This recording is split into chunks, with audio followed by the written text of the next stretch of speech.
New inductees into the Springfield Public Schools Hall of Fame. The Hall's newest members got honored today during a banquet. Missouri poet laureate and author David Harrison graduated from Central in the 50s. David Arnall walked the halls of Hillcrest in the 90s. He later became the Senior VP of News Programming at MSNBC.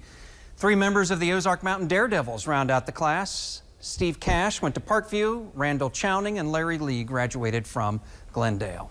Next.